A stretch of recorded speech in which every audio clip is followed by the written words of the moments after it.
todos. Bem-vindos à Jornada Apoiar, mais uma edição, né, da Jornada Apoiar. Nós, então, vamos dar início às 9h25 da manhã, à mesa C, com os seguintes trabalhos: a importância do atendimento psicológico do adolescente na pós-pandemia, Marinês Guerrios, Helena Rinaldi e Leila Tardivo; consultas terapêuticas e intervenção psicológica na hospitalização infantil, de Maria Vitória Pereira Martins e Antônio Augusto Pinto Júnior; desenhando o analista, reflexões clínicas, tomando-se como referência a noção de objeto em Winnicott, de Silvia Beyer Rassi e Leila Tardivo; formação de um grupo terapêutico online, aspectos teóricos, práticos e éticos, de Pamela Perina, Jorge Henrique Corrêa dos Santos, Juliana Tomé Garcia, Manuel Antônio dos Santos e Érica Arantes; Sociedade do Desempenho, Plataformas Digitais e Capitalismo Afetivo, Dilemas da Subjetividade Contemporânea, de Gleidson Martins Jesus e Eduardo Namirrisky; e Determinantes Sociais da Saúde Mental dos Trabalhadores, Relatos da Prática de Estágio, Caroline dos Santos Espíndola e Eduardo Namirrisky. Então, eu vou dar início com o trabalho da Maria Vitória Pereira Martins e Antônio Augusto Pinto Júnior, consultas terapêuticas e intervenção psicológica na hospitalização infantil. Vocês têm 15 minutos para apresentar, tá bom? Você vai precisar, Vitória, projetar alguma coisa? Você tem como projetar aí? Então, eu vou projetar, mas meu PowerPoint está travado. Então, Tá. eu vou projetar de uma forma que só não vai ficar em tela, assim, tão bonitinho. Espera aí.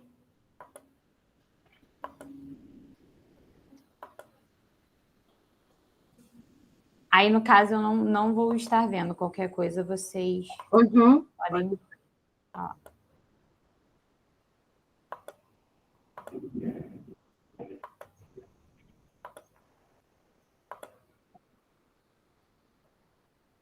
Tá dando para ver certinho?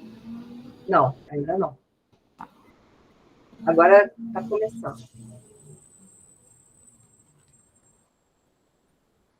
Quando aparecer, você me avisa que eu posso começar.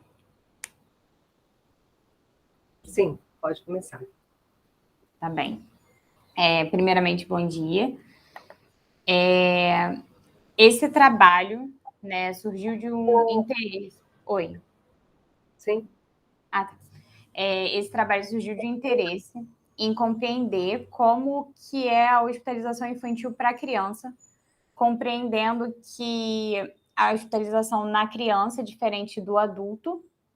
A criança não tem ela ainda está em desenvolvimento, então ela ainda não possui condições de compreender o processo de hospitalização como um adulto teria, né? Ela não estaria desenvolvida o suficiente para compreender um processo como o da hospitalização.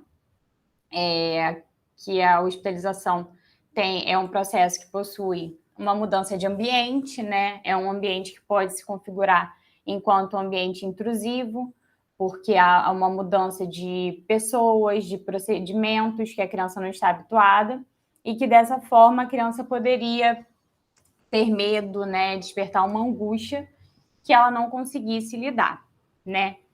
E nesse sentido, em compreendendo o hospital enquanto um ambiente intrusivo, nós estudamos como o hospital poderia se configurar enquanto uma experiência traumática para a criança.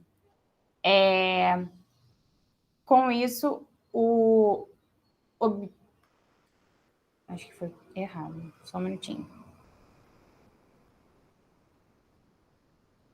Com isso, o objetivo do trabalho foi compreender, né, os conceitos de trauma na psicanálise, especialmente em Freud, Ferenczi e Winnicott, né? Como seria o conceito de trauma, as possíveis consequências dele no desenvolvimento da criança e as possibilidades de intervenções a partir do referencial psicanalítico.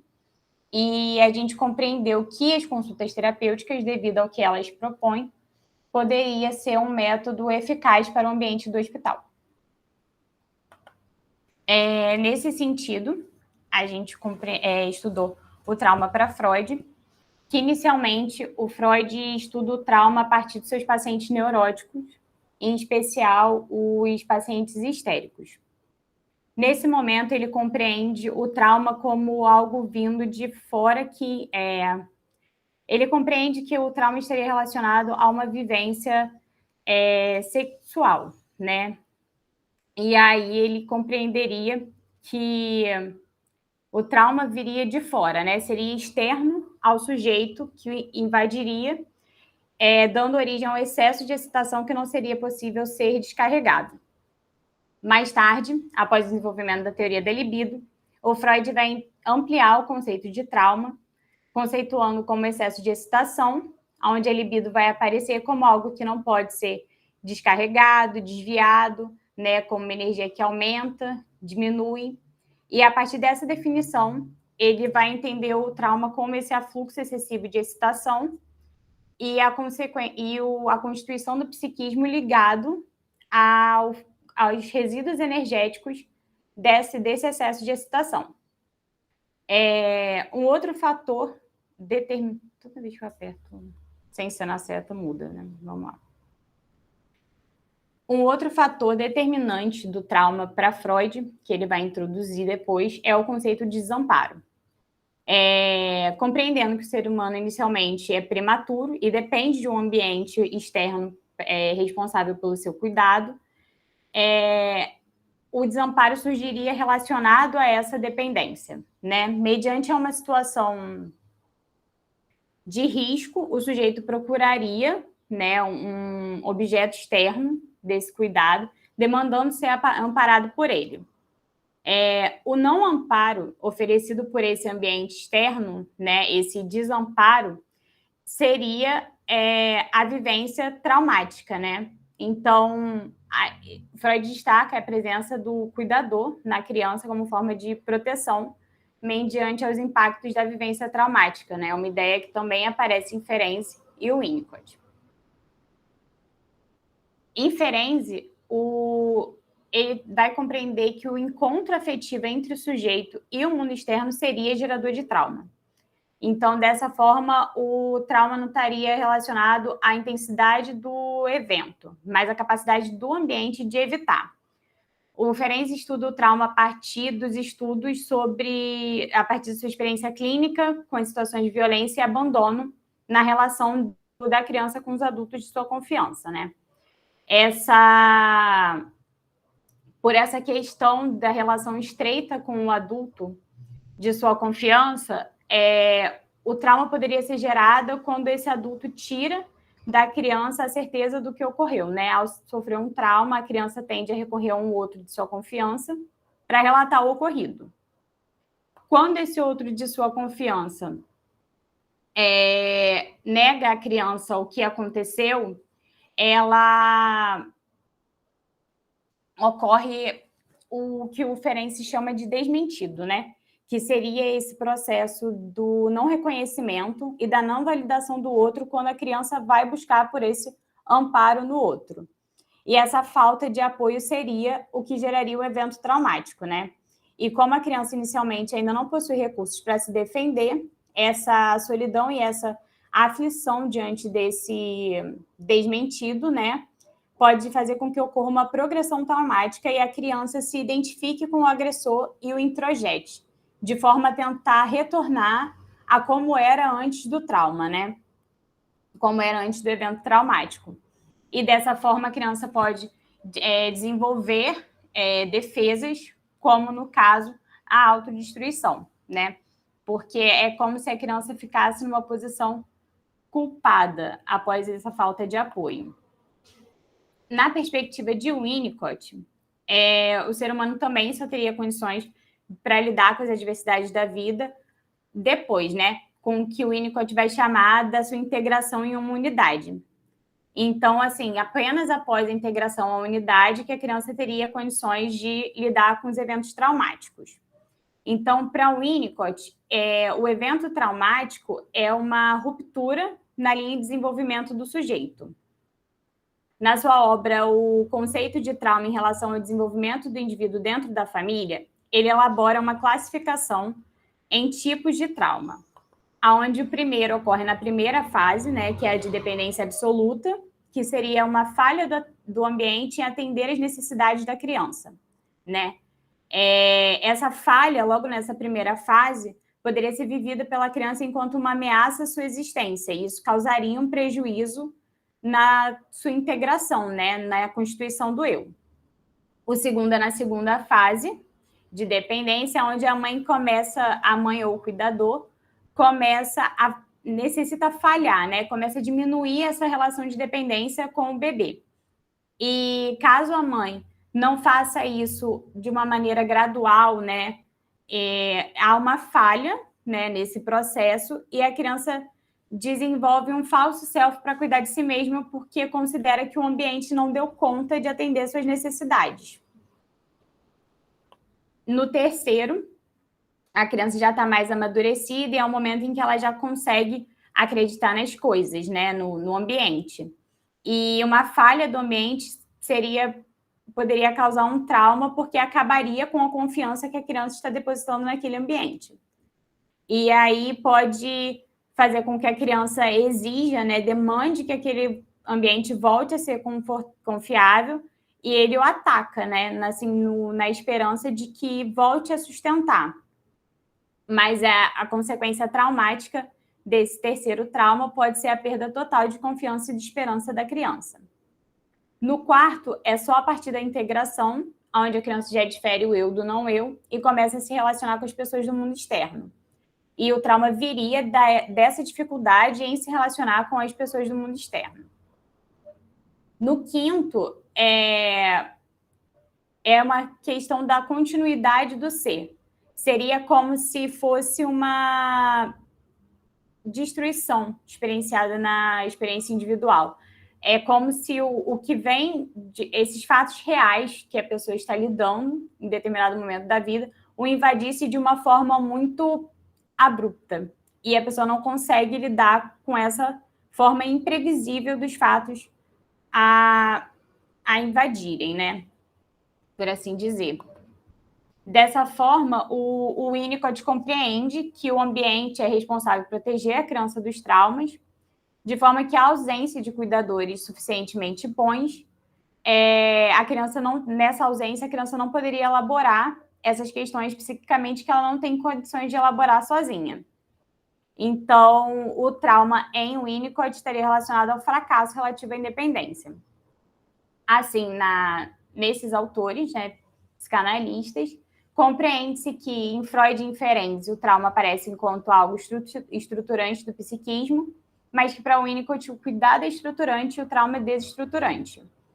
Em Freud também o trauma aparece enquanto um evento posterior, enquanto em Winnicott vem desde a infância, né, desde o primeiro momento.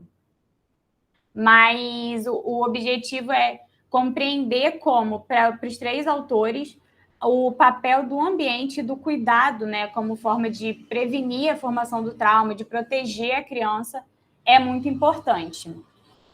Dessa forma, a gente destaca a importância do psicólogo no hospital como esse ambiente, né? Que, devido ao fato do hospital ser um local que pode despertar traumas, a presença de um profissional que pode lidar, né, com essas questões,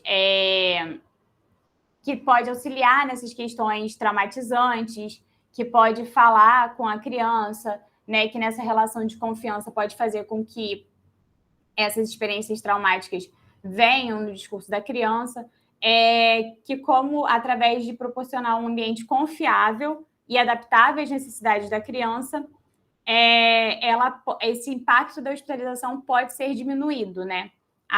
E não se tornar um evento traumático em si. Que o profissional possa garantir à criança meios para enfrentar as adversidades que surgem nesse ambiente. Nesse sentido, como uma forma de intervenção, né, como uma forma do psicólogo intervir no hospital, nós apontamos as consultas terapêuticas,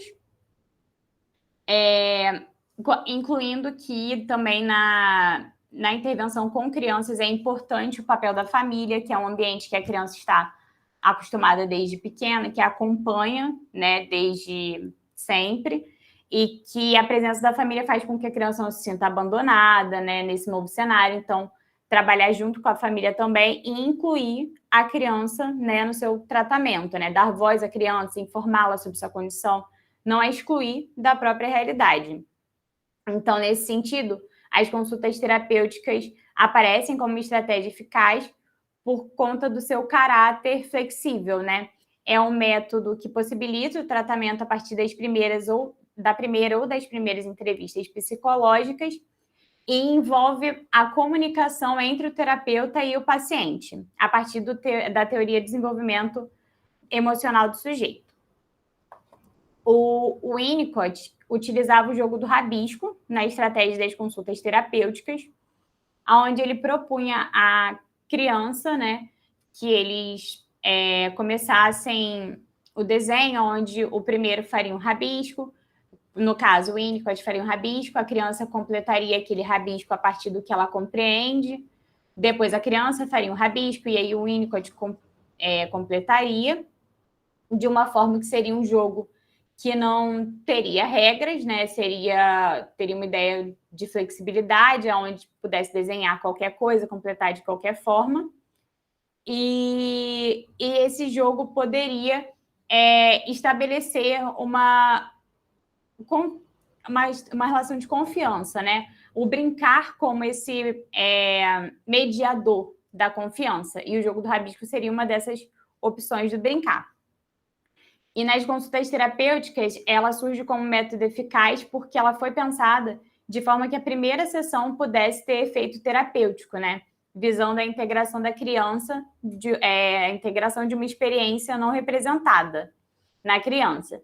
Então, no hospital, ela se configura como uma estratégia eficiente por conta dessa questão de não saber se quanto tempo a criança vai ficar no hospital, se é o primeiro atendimento ou se é o único atendimento. Esse caráter imprevisível do hospital faz com que as consultas terapêuticas, por seu caráter flexível, possam ser adequadas a esse ambiente, né?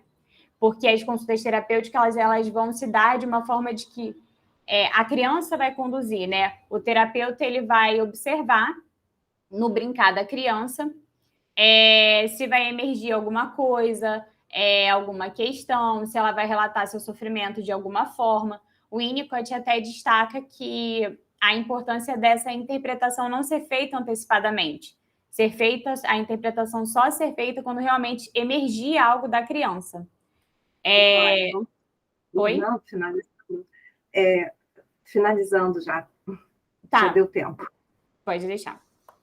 Então, a gente conclui que as consultas terapêuticas seriam efetivas por isso, que o brincar é uma forma de intermediar, né, onde a criança poderia acessar a sua criatividade e lidar com esse real de uma forma menos abrupta, né, que ela conseguisse, com o auxílio do terapeuta, a elaborar essas questões que ela ainda não tem condições de elaborar, devido ao processo de desenvolvimento em que a criança se encontra.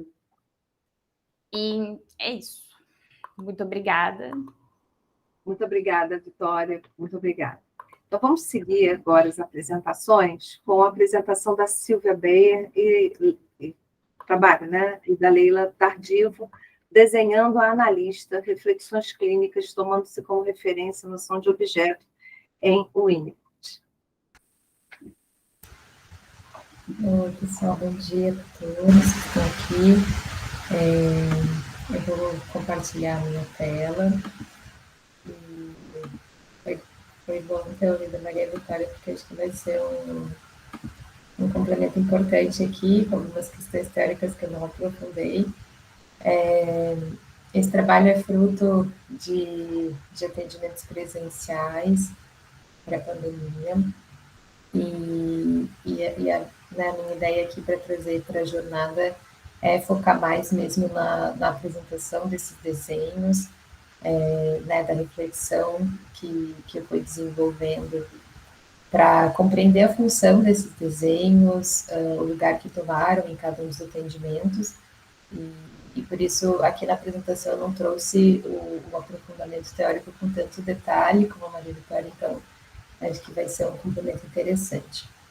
Bom, eu sou Silvia Rassi, o título do trabalho é Desenhando Analista, Reflexões Clínicas, tomando-se como referência a noção de objeto em Unicode. Então, dentro dos atendimentos, né, ocorreram esses desenhos em que as crianças me desenharam, e por isso que o trabalho foi escrito em primeira pessoa, e eu iniciei uma introdução teórica, né, com uma retomada de, não sei se assim atrapalha, deixa eu anotar, achei isso. Então, uma retomada, né, teórica sobre o desenho infantil na psicanálise. Então, brevemente, né, apontei alguns autores que foram trazendo a importância do desenho na análise infantil, né, na psicoterapia de crianças. E a primeira autora que traz algumas noções é a Sophie Morgenstern, em que ela traz o caso de um mutismo seletivo, né, de uma criança que ela atendia e que não falava.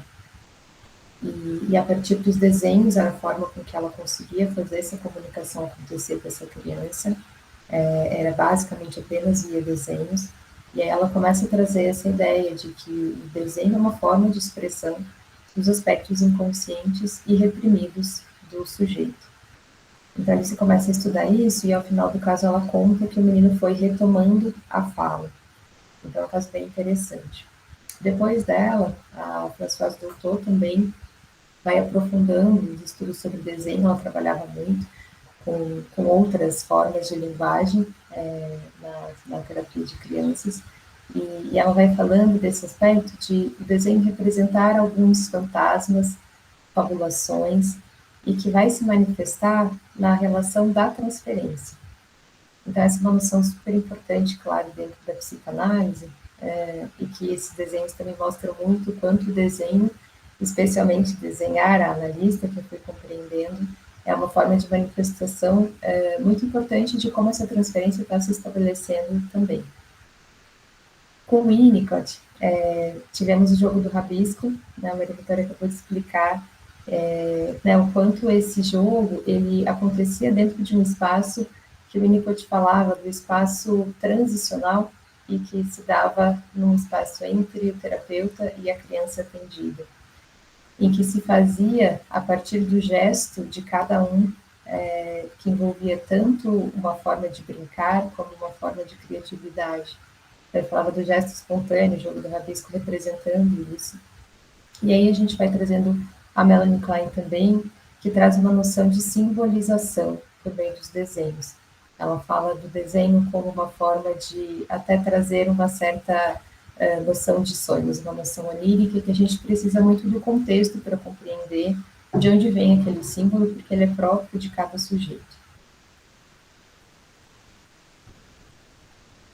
A partir daí, eu vou apresentando sobre o que é para o Winnicott, essa relação e uso do objeto, compreendendo que o sujeito vai se relacionar com o seu ambiente, inicialmente pela dependência absoluta, todas as noções de ambiente suficientemente bom, da maternagem, que o Winnicott nos traz, mas o que eu quis recortar aqui nesse trabalho, e a gente foi olhando juntos, é que dentro da relação de objeto, significa que o sujeito se relaciona com o ambiente ainda de uma forma subjetivada, ou seja, ele vê algo dele no objeto e, portanto, ainda esse objeto não está colocado fora, ele ainda é uma parte do sujeito. Conforme o sujeito vai se desenvolvendo e amadurecendo no desenvolvimento, o ambiente vai ajudando ele a ser possível esse uso de objeto, que é, de fato, sujeito e objeto poderem existir de forma independente um do outro, e que o sujeito possa, de fato, reconhecer esse objeto como algo separado dele, como algo externo, e fora do controle onipotente que ele exerce. Então, dentro da teoria Winnicottiana, a gente vai compreendendo que esse objeto ele só ganha este valor quando ele vai sobrevivendo aos ataques destrutivos que o sujeito coloca sobre ele, porque é justamente esse momento de separação, em que se demarca realmente essa independência de um e de outro. Então, é todo aquele processo de desenvolvimento envolve a criatividade, mas também a destrutividade. E aí o Winnicott vai falando desse papel do ambiente de sobreviver aos ataques, de trazer um amparo, um acolhimento, mesmo diante da agressividade do sujeito.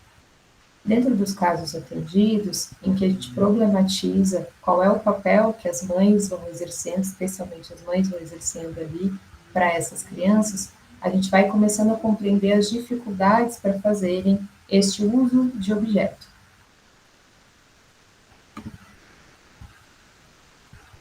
Então, aqui eu pontuei, né, o objetivo do trabalho principal, que é fazer essa reflexão sobre os sentidos dos desenhos, a partir de 3 crianças com diferentes idades que eram atendidas, e que desenharam a própria analista de forma livre, entendendo, então, essa analista como um objeto tomado ali pelos sujeitos, e a partir de uma análise, então, dos pontos de desenvolvimento, do papel materno, e essa noção, tanto de relação como de uso do objeto, que o Winnicott nos coloca.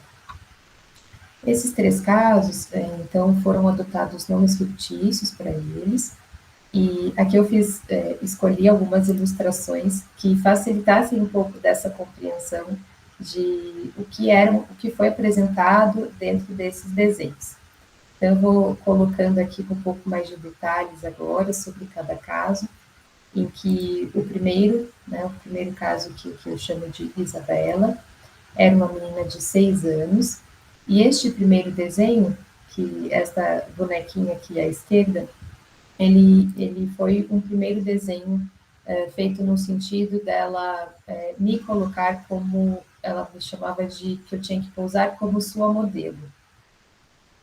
Qual é o contexto que a gente tem por trás desta menina? Então, é uma menina que chega para um atendimento terapêutico ainda com 5 anos, por demanda da mãe, principalmente, e aqui eu coloco algumas palavras que a mãe vai descrevendo ela. Então, coloca a filha como uma menina muito agressiva, desobediente e ciumenta. Tinha um irmão de 3 anos, que parecia tomar bastante das atenções da família. A mãe também colocava ela como uma menina maldosa e que tinha tremores e passava por algumas situações que aqui eu chamo de persecutoriedade. Então, o fato, por exemplo, do ventilador estar ligado na sala de atendimento, ela ficava em alerta, ela ficava assustada pelo barulho do ventilador. Ou se havia algum barulho de fora da sala, ela também ficava de sobressalto. Mas a mãe via maldade nas ações que ela tinha, vendo o que ela fazia para machucar, seja o irmão, seja a própria mãe. E essa mãe, que eu via de uma forma muito insegura no contato com essa filha, duvidando se a filha efetivamente gostava dela, e dizia que o pai era distante e deseducava as crianças. Então, a gente tinha uma relação ali muito fragilizada, especialmente com a mãe, que chorava muito ao contar sobre essas situações, sobre a filha. Já na escola ela não tinha nenhuma agressividade, pelo contrário, a menina considerada muito quieta, reservada, sem interação com outras crianças, que só buscava brincar com adultos. Então tinha alguma questão, de fato, direcionada à família, que acontecia dentro de casa, mas dentro da escola se manifestava de uma outra forma.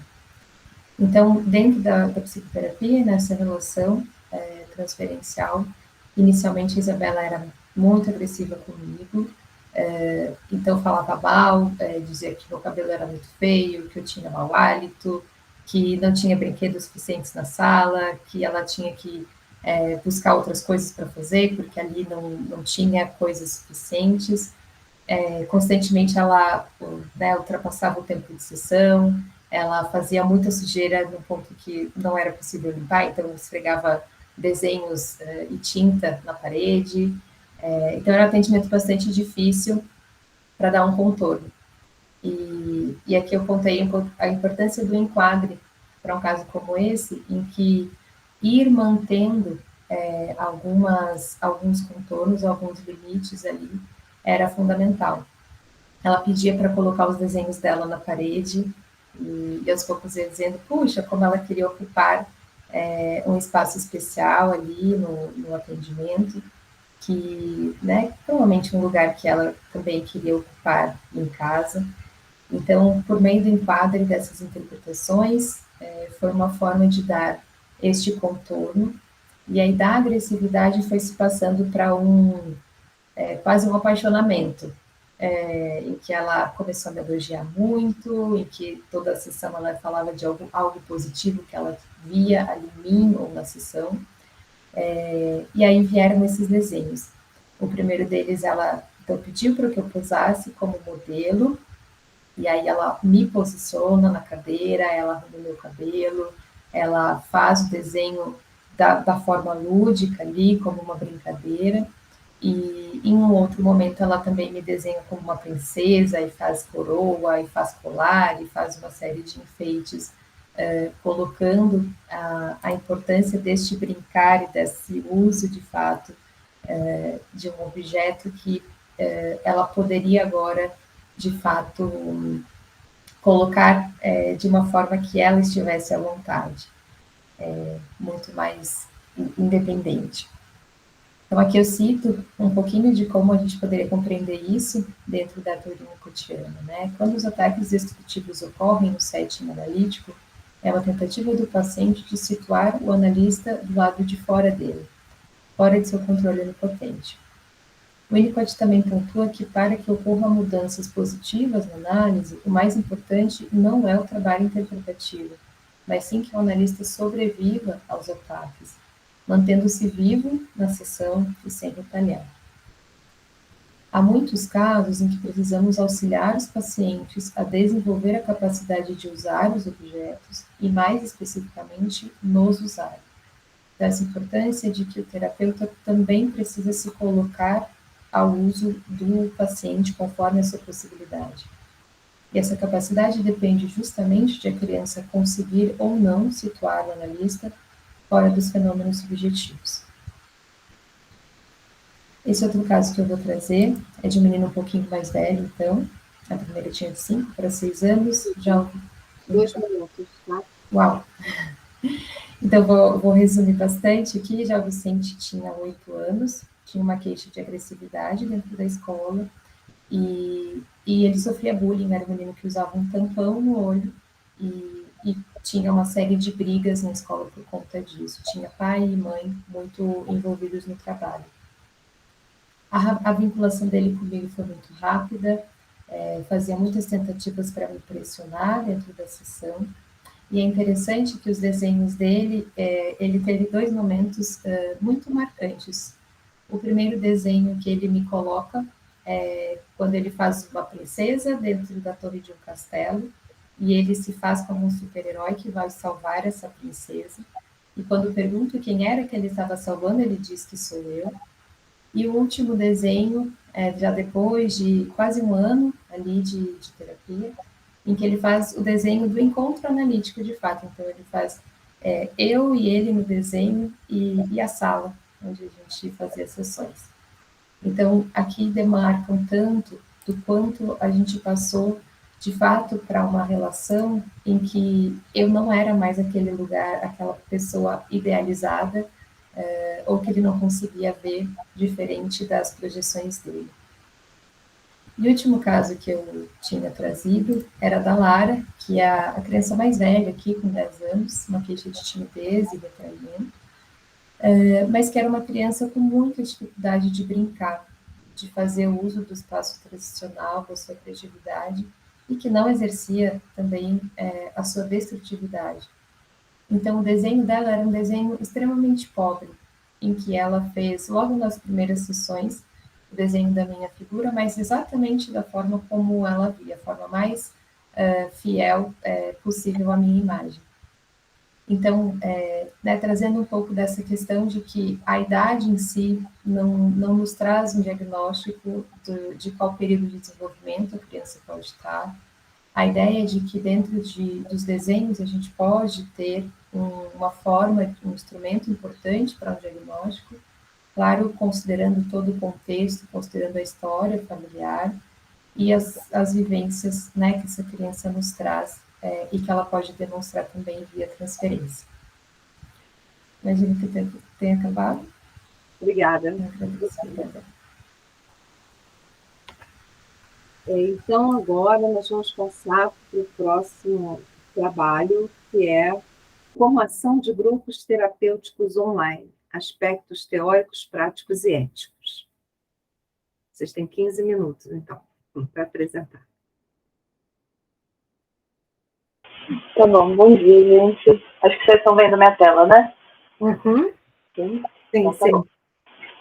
Meu nome é Pamela, eu sou aluna de mestrado da Érica, nós somos do programa de pós-graduação em psicologia da UC aqui de Ribeirão Preto. A gente faz parte do LEP, que é o Laboratório de Ensino e Pesquisa em Psicologia da Saúde, e também do LUT, que é uma parte do LEP, que é o nosso grupo de estudos e intervenções em lutas e terminalidade. Hoje eu venho contar um pouquinho para vocês, né, da nossa pesquisa, que fala um pouco sobre formação de grupo terapêutico online, e aí a gente busca integrar um pouco, né, os aspectos teóricos, práticos e éticos. Bom, só para a gente se alinhar aqui no começo de entendimento, né, de tudo aqui que foi essa pandemia, o vírus da Covid foi detectado pela primeira vez aqui no Brasil em março de 2020. Né? Foi nesse mesmo mês, inclusive, que a ONU declarou estado de pandemia mundial. E, principalmente nos anos de 2020 e em 2021, a gente teve medidas mais restritivas em relação à circulação de pessoas, para evitar que o vírus se espalhasse muito, né, e evitar aí que sobrecarregasse os serviços de saúde. Em muitos momentos, a gente teve medidas menos restritivas, o que contribuiu para que o vírus, né, se espalhasse mais rapidamente, e inclusive sobrecarregasse os serviços de saúde. Né? Então, a gente enfrentou muitos momentos críticos em diversas regiões do país aí ao longo desses 2 anos, principalmente, né?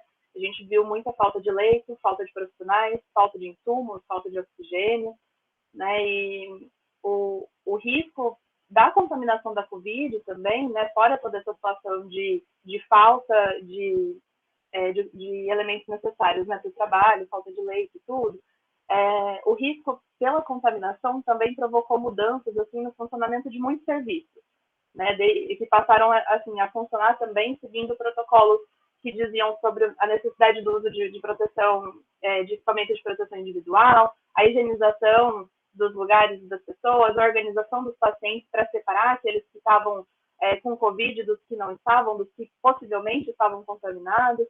Né? Então, nesse momento também a gente viu, né, uma drástica redução da possibilidade de se fazer visitas hospitalares, passou a não se permitir, inclusive, acompanhantes nos hospitais, né?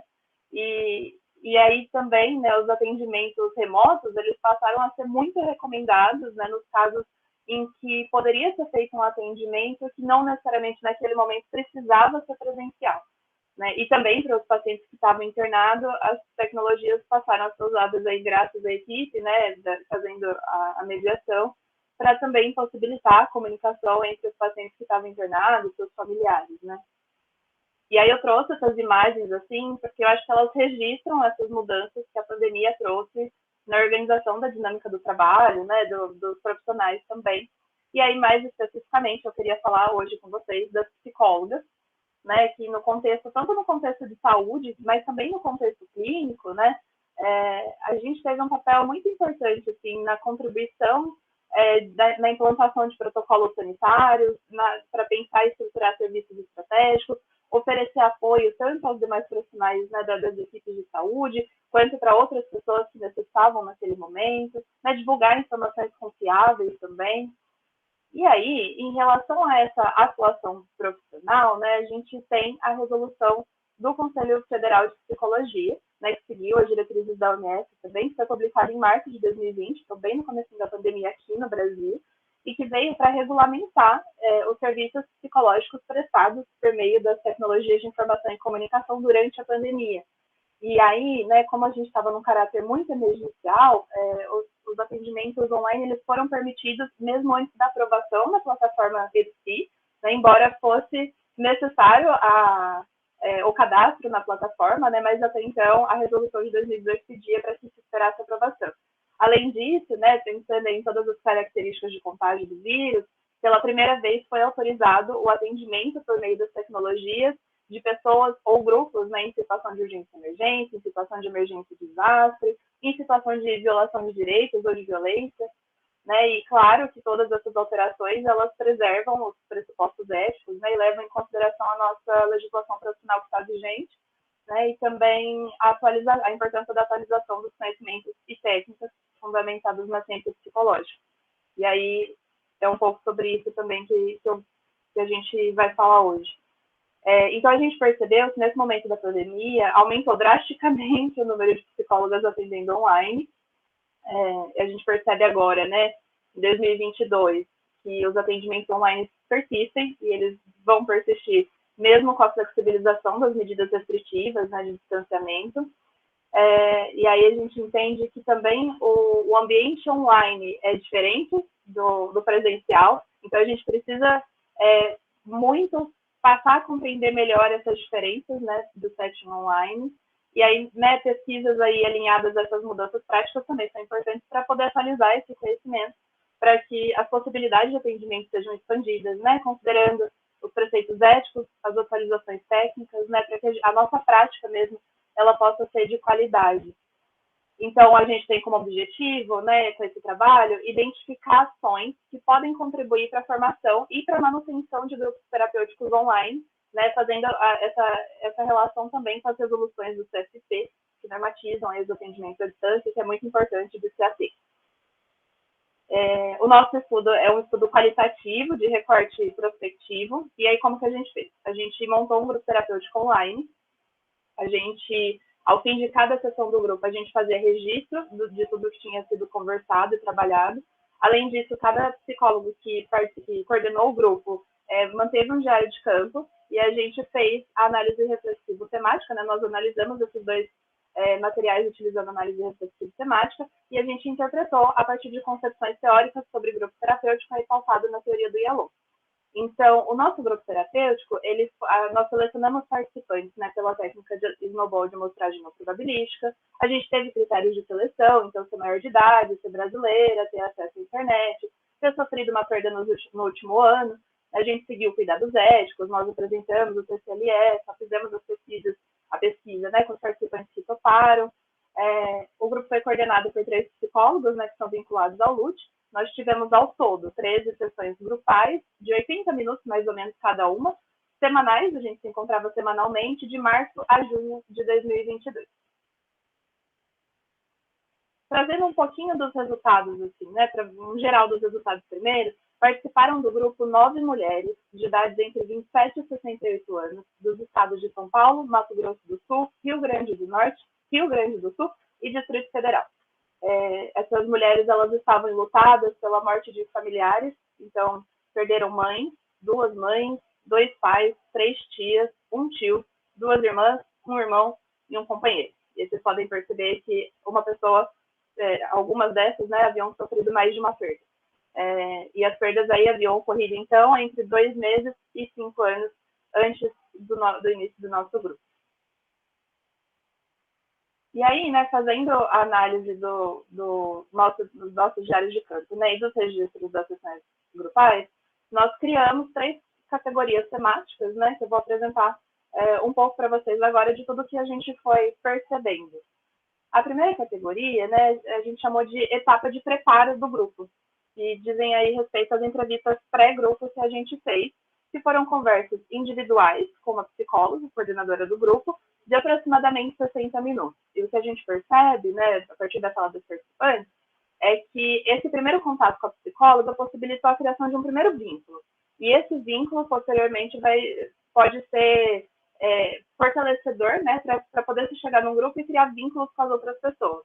Então, acaba demonstrando também, né, uma relação de segurança, uma primeira relação de segurança que vai propiciar o desenvolvimento de um grupo que desde o início, desde antes da primeira sessão grupal, já coloca uma abordagem respeitosa, serena, tranquila e gradual para as pessoas que estão chegando para participar de um grupo. Além disso, as entrevistas pré-grupo, né, elas permitem compreender as motivações das pessoas, né, o que faz querer participar daquele grupo naquele momento.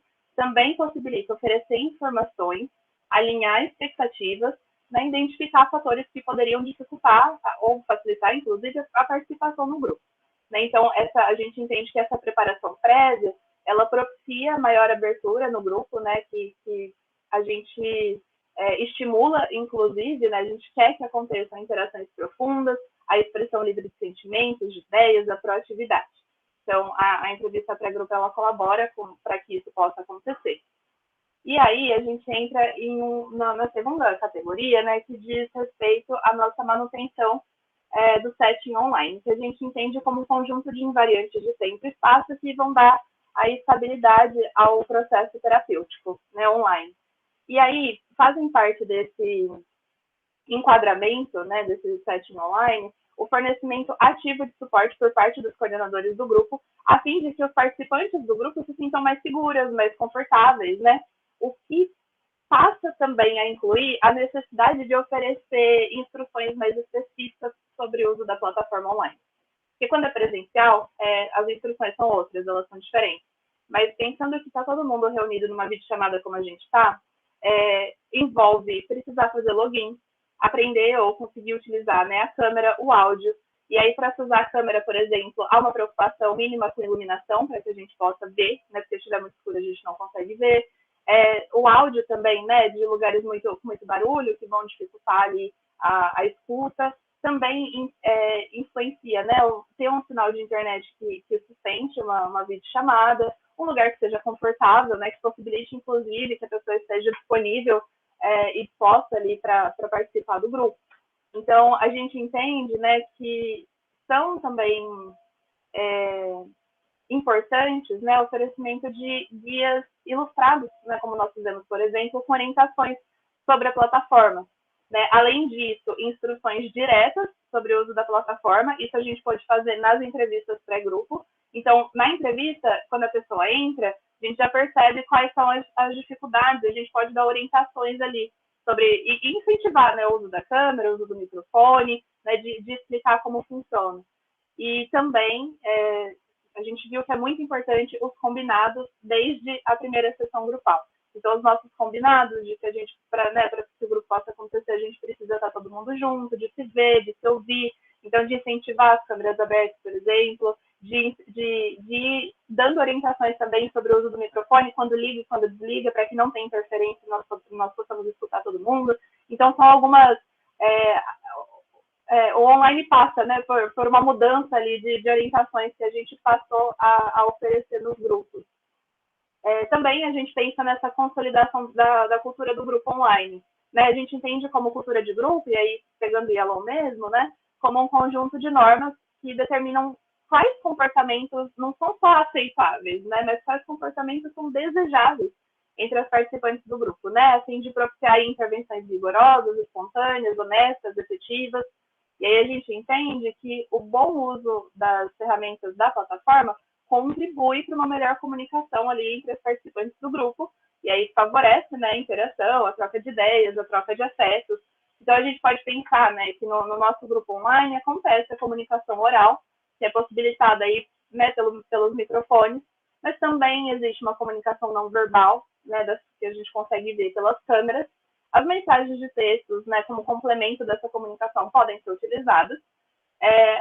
Também é um espaço, né, o online, assim, que possibilita a utilização de recursos de áudio. A gente pode colocar música para ouvir todo mundo junto, ou um trecho de algum filme, alguma coisa assim. 2 minutos, né? Eu tô cronometrando o tempo aqui. E também a gente entende assim que cada uma está num lugar físico, né? Então,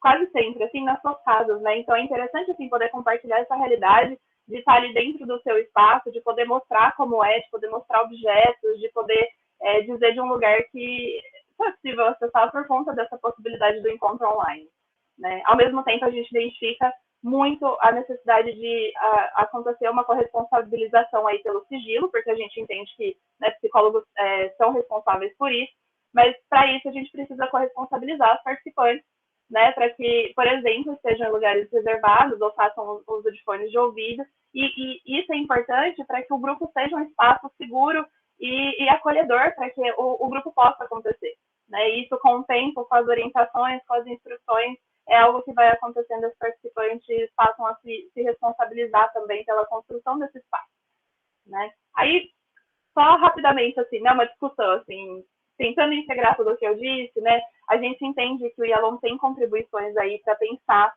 na formação e na manutenção de grupos terapêuticos, né, só que ele fala do presencial e a gente pode adaptar isso para a modalidade online. Para isso, a gente precisa se atentar às especificidades do SESH online. Então, quais são as condições materiais dos participantes, porque isso é muito importante na hora da seleção. Se não tem um telefone adequado, se não tem um bom sinal de internet, são outras estratégias que precisam ser utilizadas, né, para poder se oferecer um apoio de qualidade, um suporte. Além disso, o conhecimento que as pessoas têm sobre as tecnologias é muito importante, e aí, nesse sentido, a gente pode dar instrução, a gente pode auxiliar nesse processo, né, de passar se ter mais habilidade. Também, a criação e o manejo do grupo terapêutico online, né, pode envolver, então, as entrevistas pré-grupo, a corresponsabilização pelo sigilo, o incentivo ao uso das ferramentas tecnológicas, né, por exemplo, na videochamada, e a criação sempre com o objetivo, né, de criar um espaço online acolhedor, que seja seguro, também com trocas afetivas significativas. Tudo isso sem deixar de se atentar às resoluções do CSP de 2018 e de 2020, principalmente, né, mas, enfim. E aí, só para encerrar, a gente entende, né, que os atendimentos online são uma nova realidade aí dos profissionais da psicologia, né, a gente entende que são necessários estudos que se aprofundem sobre isso para poder contribuir aí para o aprimoramento das práticas interventivas, né, na modalidade online. Eu agradeço, eu deixo aqui o meu e-mail, caso queiram entrar em contato. O Lute tem o Instagram, é @lutelusp, e eu vou deixar aqui algumas referências. Obrigada. Obrigada. Então, vamos agora para a apresentação do próximo trabalho, que é do Gleidson de Jesus, Sociedade de Desempenho, Plataformas Digitais e Capitalismo Afetivo. Bom dia, gente. Vocês estão me ouvindo? Tá, vou projetar aqui.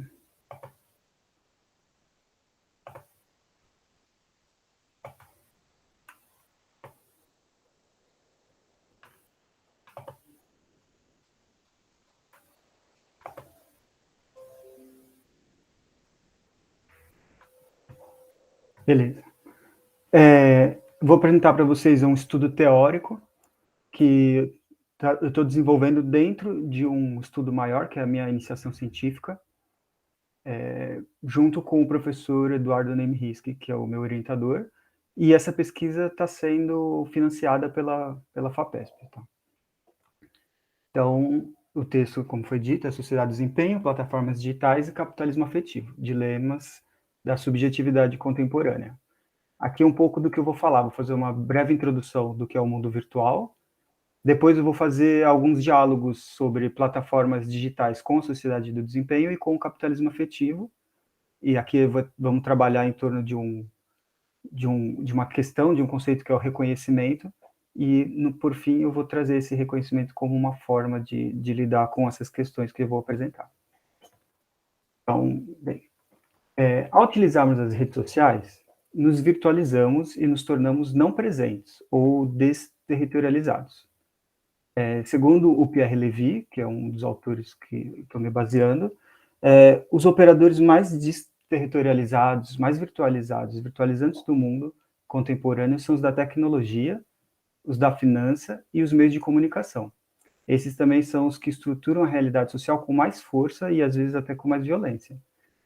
Nesse contexto virtual desterritorializado, o sujeito tem autonomia na construção da imagem desejada, fazendo do seu eu uma espécie de personagem, sem que tenha necessariamente alguma relação com o seu corpo real. E são as câmeras digitais, acopladas ao celular, que consolidam o caráter imagético dessas interações. Um fenômeno que impactou sobre os estudos de amor, sexualidade e afetos criados online. Enquanto que as interações nesse ambiente virtual, desde 2010, mais ou menos, elas deixaram de ser centradas nos interesses e nos objetivos das pessoas, dos sujeitos que estão utilizando, e passaram a servir os interesses dos proprietários das plataformas, né, como Google, Facebook, por exemplo. Então, a partir das ferramentas disponibilizadas pelas redes sociais Os usuários aprendem a se apresentar e a competir entre si por reconhecimento, como a gente pode pensar um pouco na dinâmica do Instagram. Por popularidade, por protagonismo, e toda essa competição por reconhecimento acaba gerando alguma medida, modificações na subjetividade dessas pessoas. Bem, agora eu vou falar um pouquinho sobre como se relaciona esse mundo virtual dentro da sociedade do cansaço, descrita pelo filósofo Byung-Chul Han. Então, o Han, ele aponta que a gente deixou de ser uma sociedade disciplinar, pautada na submissão às instituições internas e nos instrumentos de vigilância e de punição, que é mais ou menos o que o Foucault descreveu como biopoder. Então, a gente está deixando, né, essa configuração de sociedade para nos tornarmos uma sociedade mais eficiente na finalidade de produzir para o consumo e alcançar lucros, que seria a sociedade do desempenho, pautada no psicopoder, não mais no biopoder. Então, a sociedade do desempenho caracteriza-se pela positividade, processo de inibição do negativo, das diferenças e da eliminação da alteridade, a fim de evitar embates, choques e conflitos. Por isso, Han chama essa estrutura social de sociedade do cansaço, onde o sujeito submete-se a si mesmo às cobranças internas por alto desempenho, com grande intolerância ao tédio, e incapaz de ver, escutar, falar e pensar por si próprio. A pressão pelo alto desempenho, autoexploração e autoexigência acabam levando as pessoas ao esgotamento de si mesmo, que o Han denomina como infartos psíquicos. E aí o TDAH, a síndrome de burnout e síndromes depressivas seriam alguns desses transtornos mentais comuns na sociedade de desempenho. Nessa dinâmica, impulsionadas pelas plataformas digitais, o sujeito acaba sendo compelido à autoexposição. E aparentemente, essa autoexposição nas redes sociais tem como um pano de fundo assim, um suposto exercício de liberdade, de autonomia. Contudo, a incitação à exposição de si mesmo constitui uma forma sutil e velada para os sujeitos beneficiarem essas grandes empresas de tecnologia. E nessa dinâmica, os sujeitos fornecem informações sobre si mesmos de forma gratuita, transformando conteúdos íntimos e privados da sua própria vida em produtos para ser consumido pelos demais usuários da rede. Assim, a ilusão de liberdade e autonomia sustenta de forma muito eficaz a busca por esse alto desempenho, essa autoexploração e essa autoexigência que ocorre nas mídias sociais. E aí o nosso filósofo Han, na Sociedade da Transparência, que é uma obra, ele aponta que os sujeitos, expondo suas intimidades, transformam essas próprias intimidades em mercadoria, na autoexposição denominada por pornografia. Aqui, pornografia como um contexto filosófico, né, dessa explicitação e dessa exposição constante. Agora, falando um pouquinho das plataformas digitais em relação ao capitalismo, que a gente vai chamar de capitalismo afetivo, né? Então, nesse contexto de positividade e de desempenho como valores determinantes para a constituição do sujeito, que o amor, né, em relação aos afetos, se positiva em sexualidade, que acaba sendo submissa, a sexualidade submissa ao princípio do desempenho. Então, o sexo se torna uma espécie de capital a ser multiplicado, que eles denominam como sexiness. Nessa dinâmica de exposição do corpo no mercado afetivo, o outro é sexualizado como objeto de excitação e consumo, cujos benefícios auferidos decorrem das relações sociais em grande medida formatadas pelas plataformas digitais, né? Então, o sujeito contemporâneo, sacrificado pelo culto ao alto desempenho, inconscientemente ele acaba se colocando numa posição de vulnerabilidade psicossocial, porque ele busca nas redes virtuais uma estabilidade, uma segurança emocional que ele não alcança nas relações pessoais, sejam afetivas ou familiares, né? Então, esse fenômeno de se manter constantemente conectado externaliza um estado de ansiedade que se encontra-se nas bases dessas relações mediadas pelas plataformas digitais. Os afetos e os conteúdos emocionais acabam sendo instituídos no interior de uma dinâmica do comportamento econômico, misturando repertórios de mercado como a lógica do cálculo, do desempenho e da eficiência. Essa estrutura, que acaba sendo denominada como capitalismo afetivo, ela é apresentada por uma socióloga chamada Evie Luce. E essa estrutura cria uma intersecção entre a esfera do mercado, né, a lógica mercadológica, com as relações amorosas. Na configuração dessas relações nas redes sociais, a gente nota uma estruturação aos moldes do mercado, lógico e racional, onde prevalece a abundância, a escolha ampla, o valor, a competição e o desempenho. Assim, nessas dinâmicas dessas redes, o processo intelectivo, onde os atributos e sentimentos acabam sendo tratados como forma de dados, de trocas entre perfis e interações textuais e visuais, que são descorporificadas. E aí leva a uma objetificação da conduta afetiva, pelo processo de intelectualização dos afetos e dos vínculos afetivos.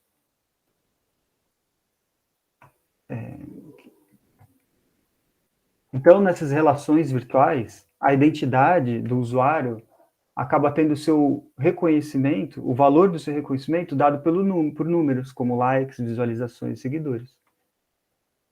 E esse capital social, esses números, né, acabam se convertendo no reconhecimento. Então, para investigar assim, a dinâmica de reconhecimento entre casais, eu trouxe uma pesquisa conduzida pela Matos, que ela investigou o sentido do amor para esses entrevistados, visando ver a diferença entre homens e mulheres no que diz respeito ao papel das relações afetivas. Nesse estudo, a Matos observou a existência da necessidade de uma adequação ao padrão desconexo entre a prática sexual e o envolvimento emocional, que causa angústia, ansiedade e frustração. E dessa forma, a gente percebe que o ideal de autonomia, em nome da liberdade de cada pessoa dentro das relações, ela se sobrepõe ao reconhecimento dentro das relações, né? Então, o ideal de liberdade, ele acaba tomando um espaço maior de valor do que o valor do reconhecimento. Então, a busca pela autonomia e a dependência de cada pessoa na esfera privada, torna as relações afetivas muito ambíguas e carregadas de tensões por conta desse valoramento da liberdade em nome do reconhecimento. Aí eu vou trazer aqui um filósofo chamado Axel Honneth, que ele desenvolve a teoria do reconhecimento. Então ele afirma que a verdadeira liberdade depende de valores como autodeterminação, autorrealização, que por sua vez necessitam desse reconhecimento intersubjetivo. O Honneth, ele destaca 3 dimensões fundamentais da vida coletiva e individual que garantem esse reconhecimento, né? Seria autoconfiança individual, baseada no amor e na amizade, pelo reconhecimento das necessidades e dos desejos na esfera afetiva. 2, autorrespeito individual, baseado no direito, pelo reconhecimento como pessoa autônoma e moralmente responsável. E 3, a autorrealização, baseado na estima social, pelo reconhecimento da pluralidade dos valores intersubjetivos e compartilhados. Bom, aí, segundo ele, os conflitos sociais e políticos decorrem justamente por um não reconhecimento, que acaba violando os consensos, né, intersubjetivos, sustentando uma dinâmica de luta por reconhecimento, né, como eu iniciei a fala. Então, ele conclui que é o reconhecimento mútuo em cada esfera da ação social que possibilita a realização de um aspecto específico da liberdade individual, né? Ou seja, enquanto nas relações busca-se uma liberdade e em nome dessa liberdade acaba sacrificando a dimensão do reconhecimento, ele traz essa ideia de que é só através do reconhecimento que, de fato, a gente vai conseguir alcançar esse grau de liberdade. Então, para concluir o raciocínio, um grande resumo, né, seriam que as relações afetivas, elas constituem uma importante chave, né, na busca por reconhecimento. No entanto, o apelo à autoexposição, ao alto desempenho e alta performance nas redes sociais, nas redes digitais, cada vez mais capitalizadas, né, afetam o sujeito da condição de sensibilizar-se e de conseguir reconhecer as demandas afetivas do outro, sobretudo nas relações amorosas, né? Ou seja, é a própria dinâmica das redes sociais que impedem as pessoas de conseguir se abrir ao reconhecimento da alteridade. E aí, por fim, nesse estudo teórico, sugere-se um estudo empírico, né, para ver como que as pessoas, dentro dessas relações afetivas, negociam essas condições postas pela sociedade do desempenho e pelo capitalismo afetivo. Essa proposta de pesquisa empírica é o meu trabalho de iniciação científica, né? Estou fazendo essa pesquisa empírica, justamente estudando como as relações afetivas elas se estruturam em torno das redes sociais. Então é isso, aqui algumas referências que eu usei para apresentar para vocês, e muito obrigado. Muito obrigada, Gleison, obrigado mesmo. Vamos então avançar. Determinantes sociais da saúde mental de trabalhadores, com a Caroline Santos Espínola e Eduardo Nami-Risca.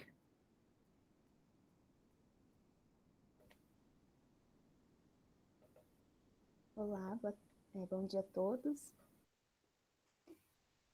Vocês conseguem ver a apresentação?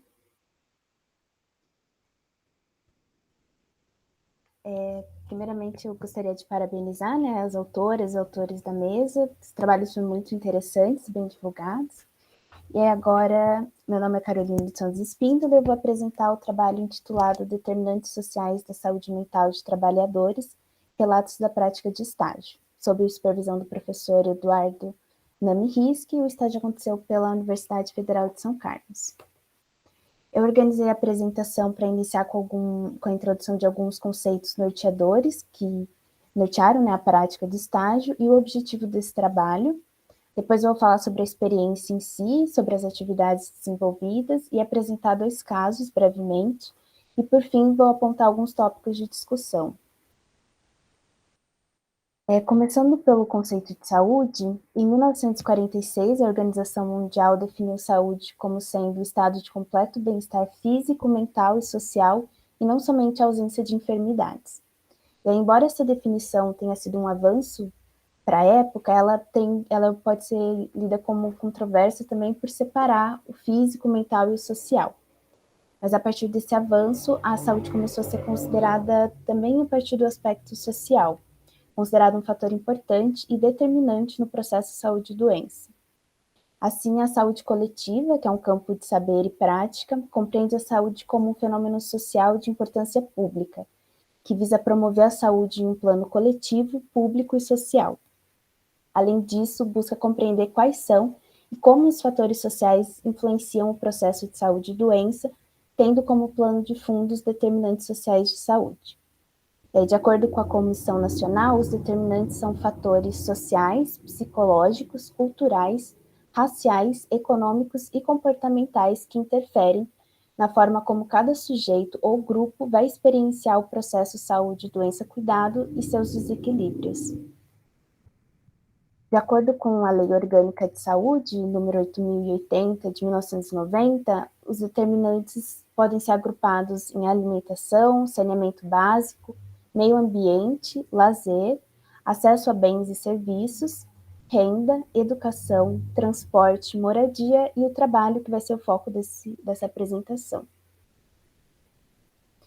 Um outro conceito importante que norteou a prática é o campo da saúde do trabalhador, que é um campo próprio, né, de estudo, pesquisa e intervenção, que é derivado da saúde coletiva e visa compreender como que se dá essa relação entre trabalho e promoção de saúde e quais são em suas dimensões econômicas, políticas, culturais e sociais. A partir desse campo de estudo, criou-se a lista de doenças relacionadas ao trabalho, que é um documento resultante dessa análise do trabalho enquanto um fator de risco, que pode ocasionar ou agravar sofrimentos ou causar a morte dos trabalhadores. Inicialmente, essa lista foi criada em 1999, mas ela foi atualizada em 2020. E ela se estrutura a partir das doenças e os agravos à saúde com relação ao trabalho, tanto no âmbito físico quanto mental. E os transtornos mentais e comportamentais correspondem, nessa última atualização, a 15% dos diagnósticos da lista. A sua abrangência vai desde episódios depressivos, tentativas de suicídio, abuso e o uso problemático de substâncias, o esgotamento profissional, o estresse, entre outros. E a atualização proporcionou um aumento do número de diagnósticos de 182 para 347. E aí o capítulo que teve maior crescimento foi relativo aos transtornos mentais e comportamentais. Assim, o objetivo dessa apresentação é tentar discutir os determinantes sociais, mais especificamente o trabalho, que impactam o processo de saúde e doença de servidores municipais e quais são as possibilidades de cuidado. Falando um pouco mais sobre a experiência em si, o estágio aconteceu num espaço, numa sala privada, que foi cedida pelo município. Ele era destinado somente ao serviço de psicologia, então tinha o sigilo e toda a estrutura necessária.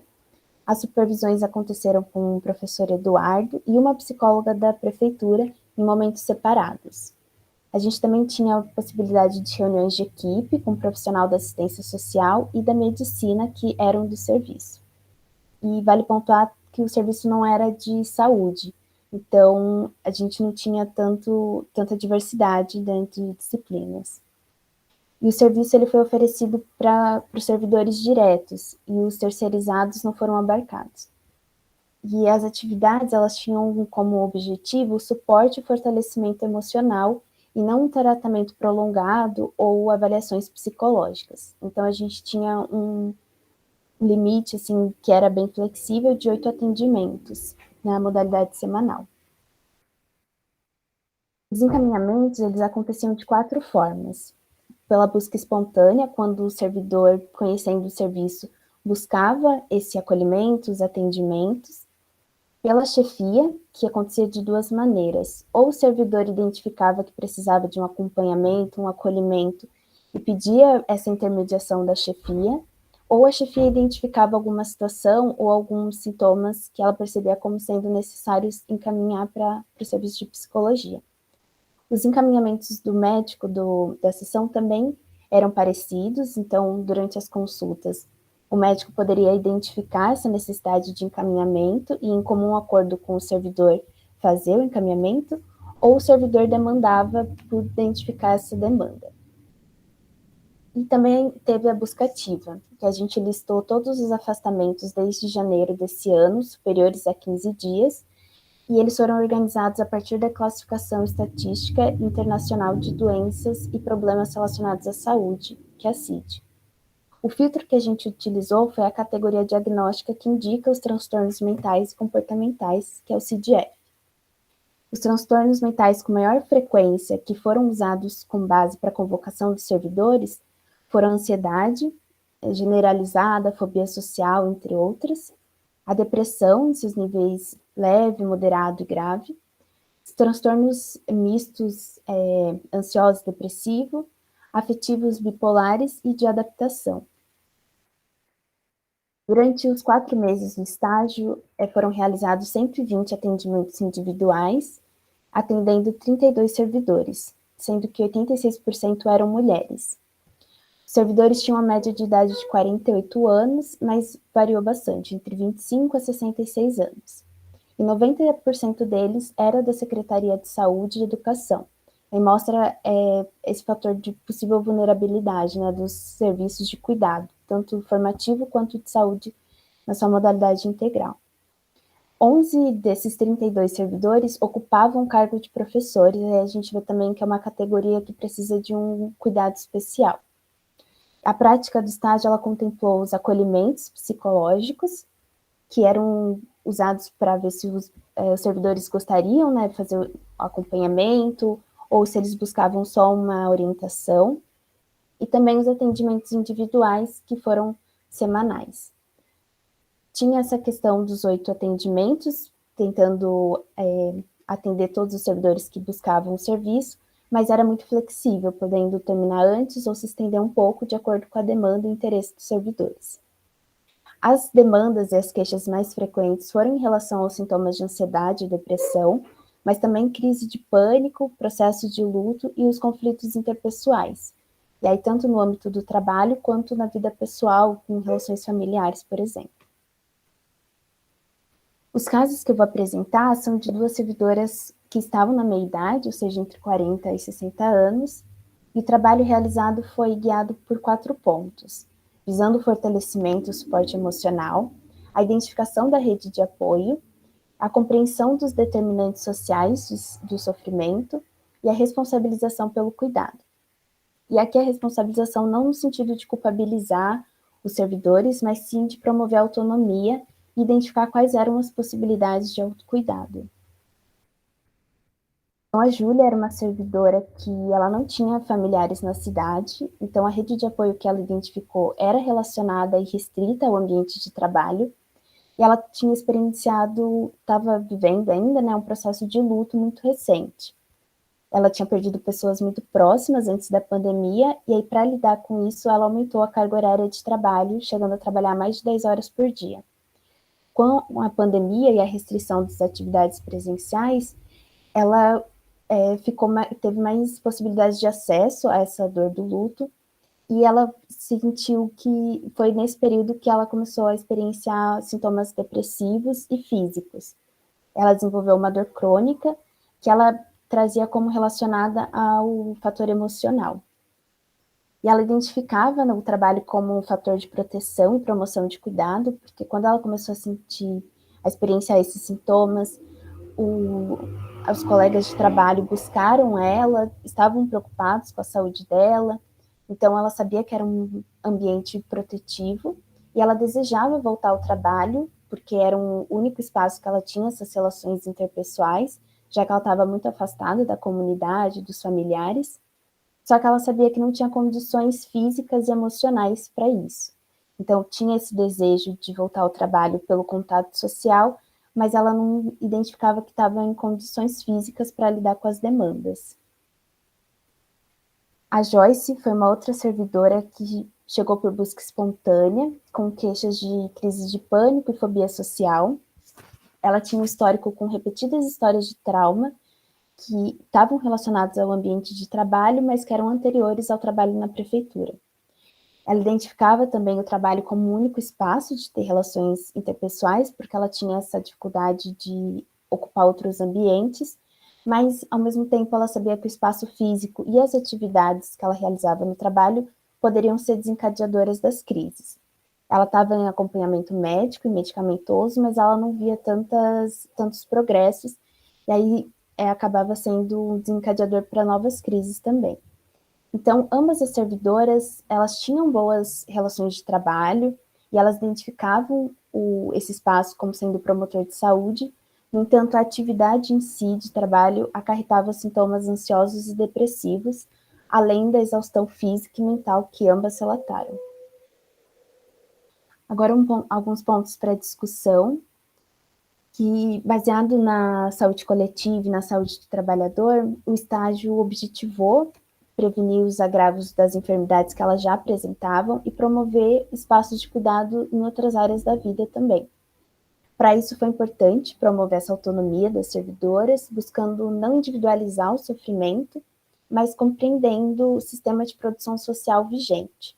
Então, essas novas formas de organização financeira, as cadeias de produção globalizadas e as relações sociais que são construídas a partir das novas práticas de gestão e avaliação do desempenho, elas exigem maior envolvimento e disposição dos trabalhadores. E aí, nos casos apresentados, as servidoras relataram que se sentiam sobrecarregadas com essas demandas. E embora o espaço laboral seja relatado como um fator protetivo, devido às boas relações e o contato social, o trabalho também foi fonte de sofrimento.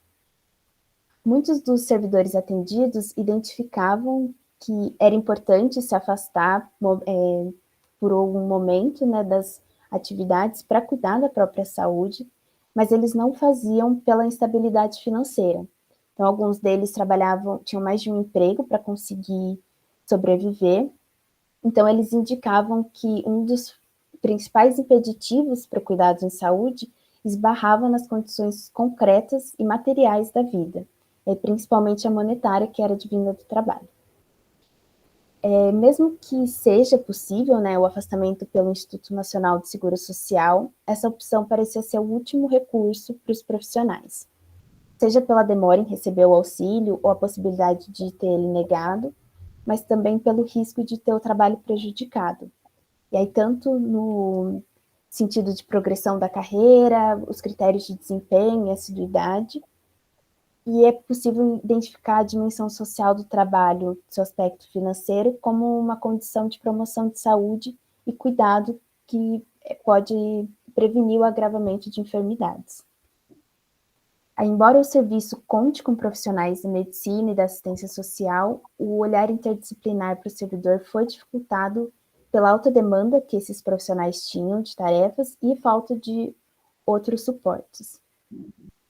Além disso, devido à falta de acesso também aos serviços, os encaminhamentos para um cuidado particular ou público visando o tratamento era limitado e demorado, o que acabou prolongando o acompanhamento dos servidores para além das 8 sessões iniciais. Caroline, 1 minuto. Obrigada. E aí o estágio não se propunha enquanto tratamento psicológico, mas acabou tendo estendido o acompanhamento para ofertar o cuidado desses servidores. E é importante e interessante pontuar que, durante a busca ativa, os servidores se mostraram muito relutantes com o atendimento por não compreender que o empregador realmente estava preocupado com o bem-estar e a saúde.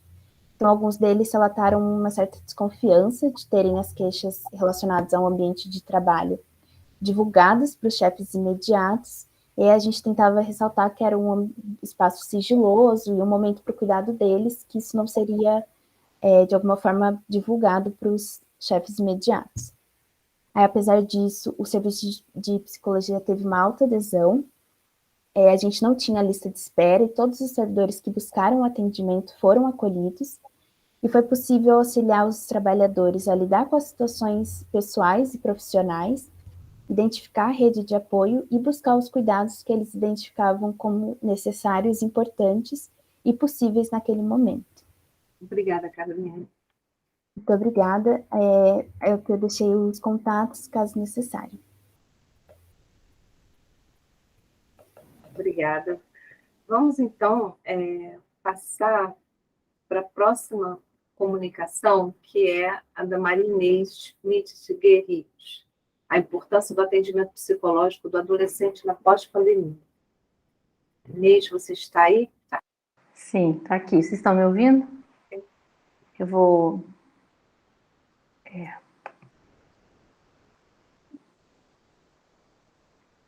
Eu vou aqui ver como é que é.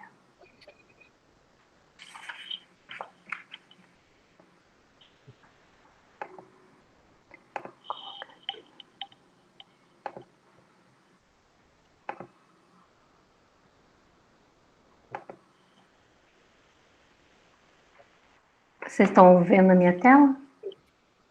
Sim. Ah, sim.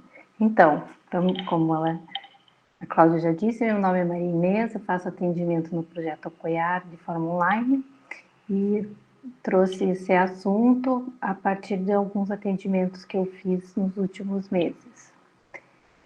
Então, todo mundo sabe, né, que nos últimos anos a pandemia causou vários problemas à sociedade. Apesar dos adolescentes fazerem parte da faixa etária da população que apresentou quadros menos graves e menor mortalidade, eles foram e ainda estão sendo enormemente impactados pelos problemas indiretos da doença. Então, de acordo com o diretor-geral da OMS, o Ghebreyesus, os efeitos indiretos da Covid-19 na criança e no adolescente podem ser maiores que o número de mortes causadas pelo vírus de forma direta. A partir desse atendimento, então, de adolescentes no projeto Apoiar, pôde-se observar as queixas que envolvem questões relacionadas justamente a esses efeitos indiretos da pandemia. Então, a adolescência é uma fase de desenvolvimento biológico e emocional entre a infância e a idade adulta, que pode ser considerada como uma reedição dos estágios primitivos do amadurecimento, influenciada pelo contexto sociocultural vivido. Para o Winnicott, na adolescência, as dinâmicas dos estágios iniciais do desenvolvimento são retomadas, mas elas são ainda acrescidas da potência física tanto para agressão quanto para procriação. Normalmente, a adolescência é uma etapa relatada como confusa, ambivalente, dolorosa, com muitos conflitos, principalmente com aqueles que se relacionam com os adolescentes, sendo possivelmente o período mais vulnerável do desenvolvimento humano. Para se entender bem o desenvolvimento de um indivíduo que passa pela adolescência, devemos conhecer sua história, passando pela gestação, nascimento, infância, até o contexto onde ele vive atualmente. O adolescente vive ambivalências retratadas em lutos, por perdas e responsabilidades ainda não alcançadas. De um lado, ele tem a experiência das perdas da infância, como a perda emocional dos pais ideais, do próprio corpo, da condição infantil dentro da família e da sociedade, e também a busca pela própria identidade. E, por outro lado, o adolescente ainda não pode ter autonomia e responsabilidade de um adulto. Essas experiências acarretam um comportamento de isolamento e também de introspecção. E a transição traz crises, desequilíbrios, com mudanças biológicas, repercussões psicológicas e sociais. Nessa fase, o indivíduo demonstra também grande necessidade de interação com pares e vai experimentar alguns papéis dentro do grupo que vive, buscando sentir-se seguro. Jovens passam a ter mais tempo, então, com outros jovens do que com os próprios familiares.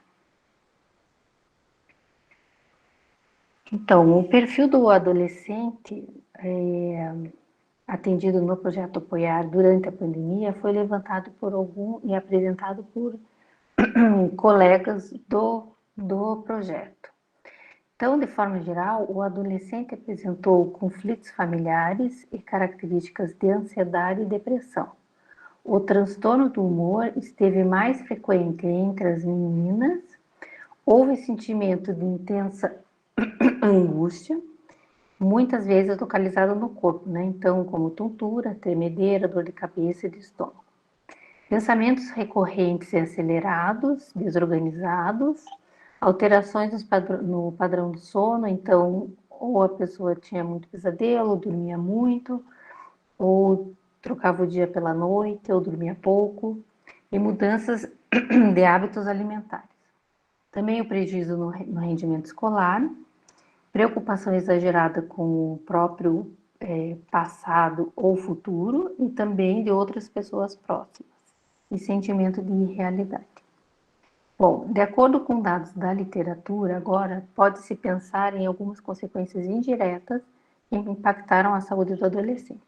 Então, o prejuízo no ensino, por causa da modalidade online, na socialização e no desenvolvimento, também o afastamento do convívio com a família estendida e com os amigos, o estresse gerador de sintomas de ansiedade e depressão, o aumento da violência doméstica, o exagero no uso de telas, com o aumento do sedentarismo e o impacto do desemprego no nível socioeconômico das famílias. Bom, o contexto de isolamento imposto pela pandemia foi particularmente difícil para os adolescentes, né? Porque a gente sabe que o desenvolvimento social e emocional depende da interação com os pares. Consequentemente, foram observadas reações adaptativas, como, por exemplo, resistência à separação, irritabilidade, medo, dificuldade de concentração, inquietação, sensação de solidão, além de alteração de sonos e apetite, como foi visto levantado no próprio projeto. Pensando na importância de interação com os pares na adolescência, as redes sociais e a internet durante a pandemia tiveram um papel importante para amenizar o distanciamento entre as pessoas. Mas, por outro lado, o excesso de uso dos eletrônicos, com pouca supervisão dos pais, fez com que crianças e adolescentes e adolescentes desenvolvessem distúrbios de sono e alimentar, piorando ainda mais o quadro de estresse gerado pela situação de incerteza sobre o futuro, problemas financeiros. Esses impactos psicossociais são geradores de disfunções do humor, ansiedade, depressão e aumento da agressividade. O aumento da violência doméstica, principalmente contra a criança, relacionou-se com maior consumo de bebidas alcoólicas, aumento do desemprego e outros aspectos estressantes. Um levantamento feito pela Secretaria de Educação do Estado de São Paulo, Instituto Ayrton Senna, revelou que a pandemia trouxe prejuízos para estudantes do 5º ao 9º ano em relação às competências socioemocionais, no relacionamento com os outros e consigo mesmo, além desses sintomas de depressão e ansiedade, cansaço e perda da autoconfiança. Bom, o caso que eu trouxe aqui, então, eu vou chamar meu paciente de M, masculino, de 15 anos, ele foi encaminhado ao projeto pela sua mãe. Trouxe como demanda a dificuldade de retornar às atividades da rotina escolar. O paciente mora com os pais em uma grande capital brasileira e estuda em uma cidade vizinha. Os pais trabalham e, para chegar à escola, M necessita de pegar o ônibus intermunicipal. Como sintoma pós-pandêmico, M relata ter medo de sair na rua, ficar no ponto esperando o ônibus e fazer a viagem de aproximadamente 30 minutos. Sintomas de ansiedade tomavam conta do paciente a ponto dele voltar para casa ou entrar em um estabelecimento comercial perto, qualquer que estivesse perto do ponto de ônibus, e ligar aos prantos para sua mãe. Esse fato nos lembra o que escreveu Winnicott. Aqueles que cuidam de adolescentes não raro veem-se perplexos com o fato de que esses meninos e meninas, por vezes tão rebeldes, podem também ser, ao mesmo tempo, dependentes a ponto de parecerem crianças e mesmo bebês, manifestando padrões de dependência que talvez remontem aos primeiros meses de vida. Ainda como agravante da situação, o paciente e seu primo, também de 15 anos, foram assaltados à mão armada em um final de semana quando passeavam perto de casa. O assaltante, que levou os celulares e pequena quantia de dinheiro, foi bastante violento, gritando com os adolescentes e ameaçando matá-los. Nas palavras do próprio paciente, quando chegou para o atendimento, ele disse: "No momento estou passando por crise de pânico e ansiedade que pioraram muito desde que aconteceu o assalto comigo e meu primo." Outro assunto trazido pelo paciente foi o bullying sofrido no colégio. Então, trabalhamos nas sessões o seu posicionamento com os colegas e professores na sala de aula em relação às suas crenças e orientação sexual. Para Winnicott, a escola é um apoio, mas não uma alternativa para o lar. Pode fornecer oportunidades para uma profunda relação pessoal com outras pessoas que não os pais. Então, durante os 12 encontros de psicoterapia com o paciente, focamos nos seus sintomas de ansiedade e pânico, nos fatos reais e fantasiosos. Foram trabalhadas as emoções, os aspectos do desenvolvimento humano também. Foi importante o fortalecimento e restabelecimento da sua autonomia, e para isso também foi feito o acolhimento tanto da mãe quanto dele mesmo, a escuta e o estabelecimento de uma relação de confiança, focando na melhora da autoconfiança do paciente. Bom, a pandemia causou importante fragilização emocional nos adolescentes. O isolamento social, potencializado pelas crises intrafamiliares, acarretou sentimentos de medo, ansiedade, depressão e perda da autoconfiança. Houve, em muitos casos, uma regressão do paciente como defesa. Com o retorno da rotina de trabalho dos pais, crianças e adolescentes se sentiram desprotegidos e vulneráveis para enfrentar situações que anteriormente eram executadas de forma bem tranquila. Dentre os efeitos indiretos que afetaram os adolescentes, Os relacionados com a saúde mental continuam ecoando, limitando a qualidade de vida dessa parte da população. Além disso, as características próprias dessa fase do desenvolvimento parecem ter sido exacerbadas pelo contexto da pandemia. A partir de todas as modificações pelas quais a sociedade passou durante a pandemia, a adaptação do ambiente no qual o adolescente vive é primordial, visto sua importância no desenvolvimento emocional saudável. O diálogo familiar e a busca de atendimento psicológico são essenciais para possibilitar a fala e a escuta dos sentimentos dos pacientes. Somente o acolhimento e o suporte permitirão a recuperação desses adolescentes e a possibilidade de viverem a sua imaturidade de forma real. Aqui eu deixei umas referências. Gostaria de agradecer a oportunidade e pedir desculpas pelo atraso. Eu achei que nós fôssemos ainda esperar a apresentação geral, né, da Leila. Então, eu acabei ficando na outra apresentação e cheguei atrasada aqui. É isso. Obrigada. Obrigada. Obrigada a todos. A gente tem ainda alguns minutos para fazer pelo menos uma conversa, né? Então, eu vou ser bem objetiva para a gente poder juntar todos os trabalhos e vocês poderem conversar. Então, assim, na leitura de trabalhos aparentemente tão diversos, é possível que a gente identifique um ponto em comum, a temática do desamparo. Eu acho que a temática do desamparo, de alguma forma, atravessou todos os trabalhos, sejam as experiências de estágio, sejam estudos teóricos, as pesquisas qualitativas. Eu acho que isso foi uma tônica comum a todos, né? E a gente sabe, usando a referência mais clássica do Freud, que o desamparo é uma condição humana. É uma definição que Freud dá ao que nós, no campo da filosofia, desde o século XIX, conhecemos como a finitude humana, né? E ficou muito claro no trabalho de vocês como a linguagem e as relações no âmbito social podem tanto promover instrumentos para lidar com o desamparo, como também podem aprofundar essa experiência terrível, que é a experiência de se ver imerso numa finitude. Então, a partir dessa colocação, eu queria propor a vocês que vocês pudessem falar brevemente qual é a importância que o trabalho de vocês tem no quadro mais amplo dessa questão que eu coloquei, né? É isso. Assim, se alguém puder falar, quiser falar sobre isso, seria interessante.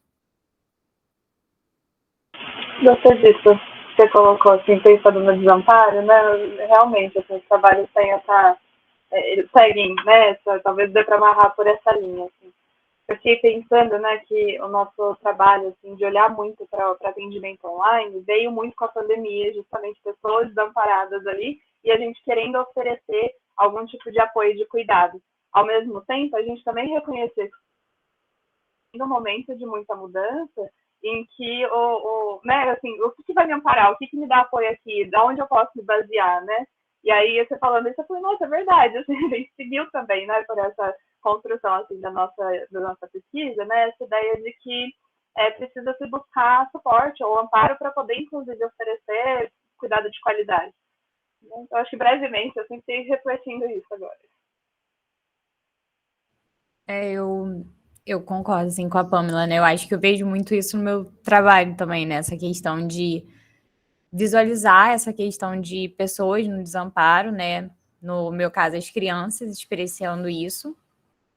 E como, através da escuta, né, do acolhimento, é possível oferecer condições para que as pessoas possam passar por esse processo de desamparo, né? De uma forma em que elas possam sair dessa experiência de uma outra forma, com uma outra elaboração, né? Eu acho que é isso também, assim. Eu estava pensando que o ponto em comum dos trabalhos era justamente a importância do papel do psicólogo, né? Do papel que se exerce das mais variadas formas de atendimentos, né? Sejam elas, de fato, grupos, sejam individuais, sejam online, seja presencial.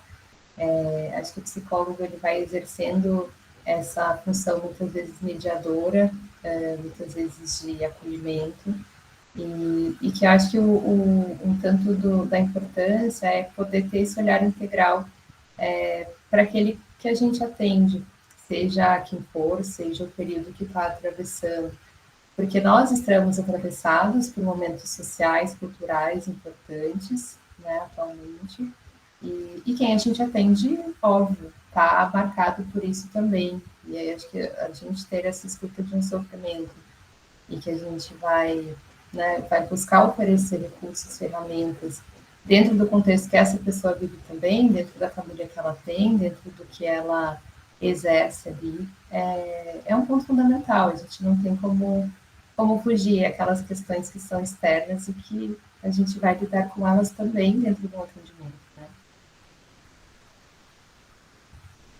Eu queria complementar um pouco com o meu trabalho, porque a questão do reconhecimento que eu trouxe no meu texto, ela é um ponto central se a gente fizer essa associação com o desamparo, né? Foi muito falado aqui da perspectiva psicanalítica com crianças, e de uma certa forma a mãe suficientemente boa é uma pessoa que está ali para suportar e dar um amparo às necessidades e os desejos ali da criança que ainda nem tem assim a dimensão simbólica, então precisa dar esse amparo para a criança poder se desenvolver. E no meu caso eu trouxe a reflexão das redes sociais, onde acaba sendo também uma forma ou um lugar onde as pessoas vão buscar um certo amparo, né? Então, quando existe a busca por reconhecimento, esse reconhecimento do outro faz com que a gente se sinta mais amparado, e também como a questão do reconhecimento, ela acaba dando para as pessoas que estão sendo reconhecidas, às vezes até um grupo, e afasta um pouco essa sensação de desamparo e de solidão, né? Então, acho que cabe muito, né, a questão do desamparo com a busca do outro nas redes sociais para poder, como uma forma de lidar com esse afeto.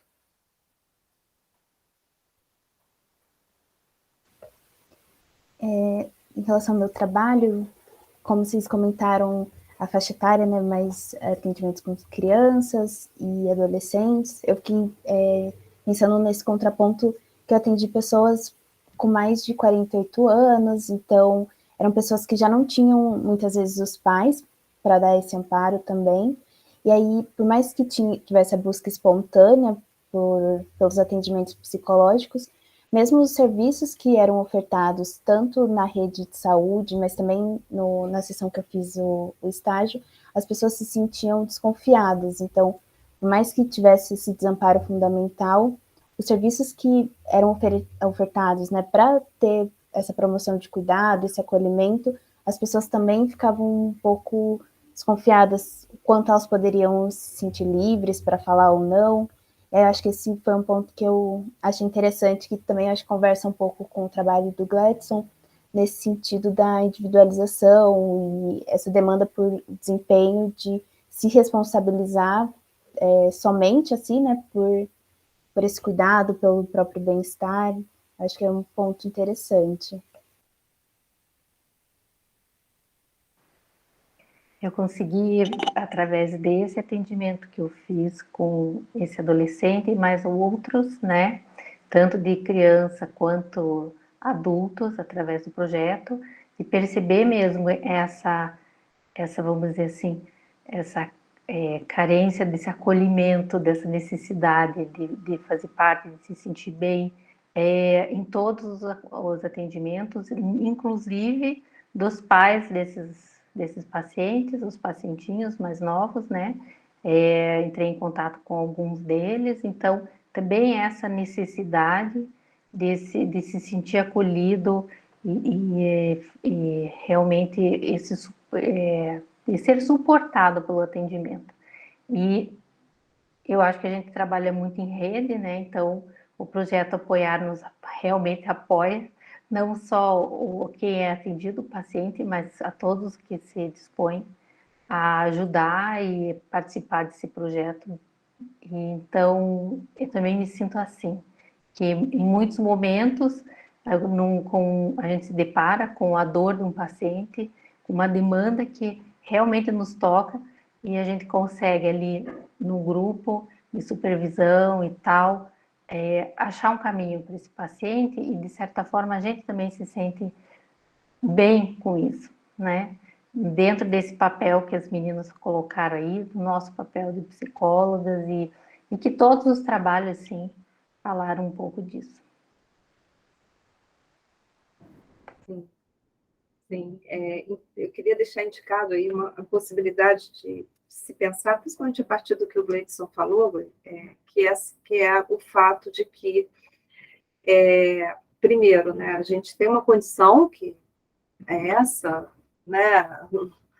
Não, a gente não pode contar com a metafísica para dizer quem nós somos, e acho que a psicanálise ela vem no século XIX nessa via, né, da impossibilidade de recorrermos a Deus, ao ser, para dizer quem nós somos, ou a virtude, e por isso a relação com o próximo é a principal causa determinante de sofrimento entre nós. Essa é uma formulação que Freud coloca no Mal-Estar na Civilização, e acho que isso é muito importante, porque ao mesmo tempo que indica que nós recorremos ao outro, no sentido de nós sabermos um pouco quem nós somos, esse recurso também pode ser uma fonte de aprofundamento de algo muito complicado, né, que é como a gente se define, né? Quando você falou da pornografia, por exemplo, isso é muito claro, né? Porque é uma forma de se lidar com a sexualidade de uma maneira muito difícil. Há várias formas de pornografia.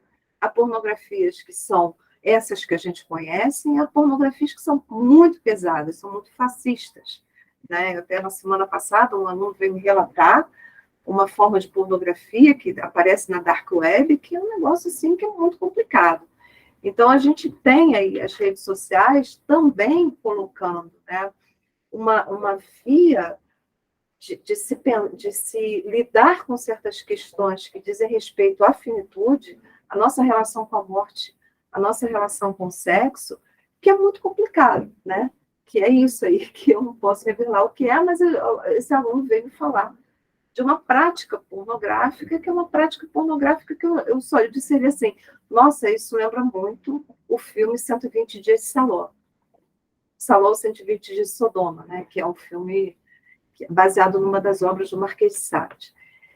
E eu acho que isso tudo que a gente trouxe aqui é muito importante, porque ao mesmo tempo revela o papel crucial que nós temos como profissionais, seja no âmbito da psicanálise, seja no âmbito da psicologia clínica, de poder reconhecer quando existem recursos mais estabilizadores, né, mais propiciadores de horizontes, né, e recursos que são extremamente mortíferos, né, para o sujeito. Então, acho que todos os trabalhos aqui, a tua problematização, assim como os trabalhos que foram apresentados aqui, revelam exatamente esse caminho, né, que está no horizonte de todo ser humano, né? Algo que pode estabilizar o desamparo ou aprofundar na direção mais difícil, que é essa que a gente conhece hoje, né, que é um pouco o que aparece aí por meio de algumas redes sociais, alguns... eu não sei nem dizer o que é isso, né? Mas essa web paralela aí, que é uma web complicadíssima, né? Onde algumas coisas do impossível são colocadas, né?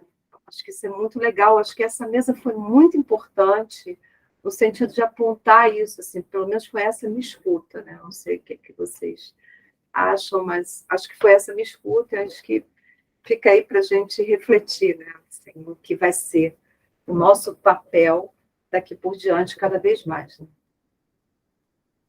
Okay? Acho que a gente, não sei se a gente pode encerrar, se vocês querem colocar mais alguma coisa, foi muito boa mesmo, muito boa mesmo. Acho que a gente pode encerrar, então. Então, bom dia para todos, bom trabalho para quem for continuar na jornada. Obrigada. Bom dia, Bom obrigada. dia, pessoal. Bom dia.